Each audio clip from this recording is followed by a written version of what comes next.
Hello everyone, I'm an avatar developed by Yili Lin, a PhD student in health services research at George Mason University. Today's session will cover how to interpret the results of ordinary regression in R.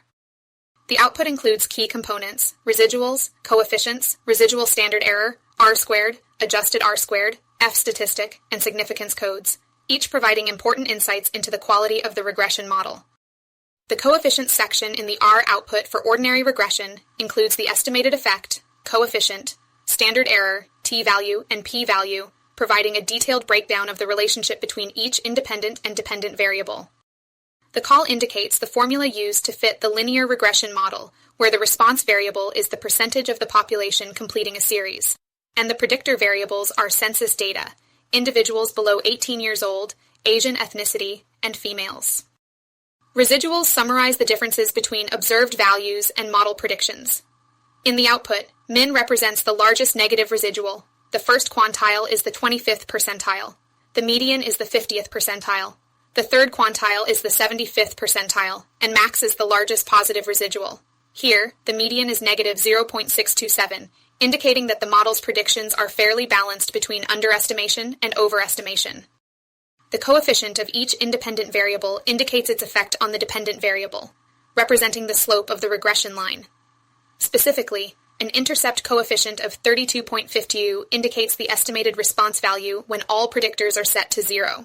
For the below 18 years old variable, a coefficient of negative 41.22 means that for each unit increase in this variable, the response variable is expected to decrease by 41.22 percentage points. The standard error measures the accuracy of a coefficient estimate, indicating how much the estimate may vary from the true population parameter. A smaller standard error suggests a more precise estimate.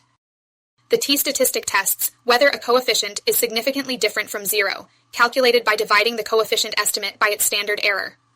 A higher absolute t-value suggests stronger evidence against the null hypothesis. For example, the intercept has a t-value of 7.342, indicating it is significantly different from 0. The t-value for Census 2019 is 6.189, demonstrating a significant relationship with the response variable. The t-value for individuals below 18 years old is negative 7.1113, indicating a strong inverse relationship. The p-value indicates the significance of a coefficient, testing whether the independent variable significantly impacts the dependent variable. A small p-value, typically less than 0.05, suggests a significant influence.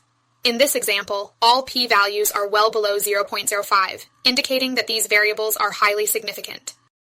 Significance codes visually represent the p-values of coefficients.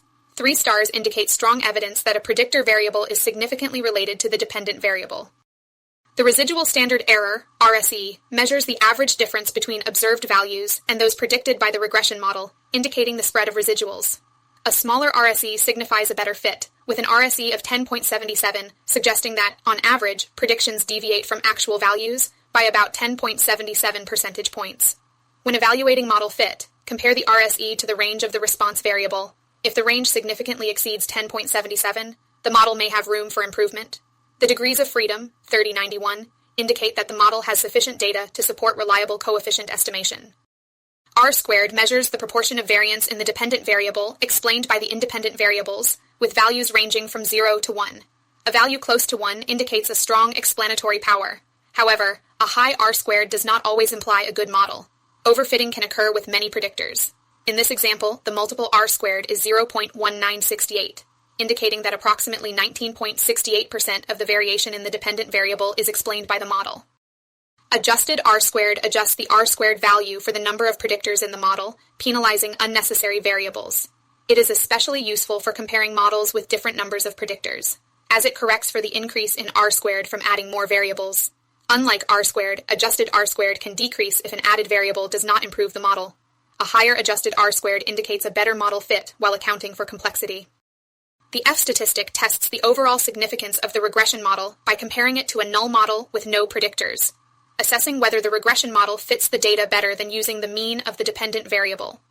A large F-statistic and a small p-value, p less than 0.05, indicate that at least one predictor has a statistically significant relationship with the dependent variable, suggesting that the model explains a significant amount of variability compared to the null model.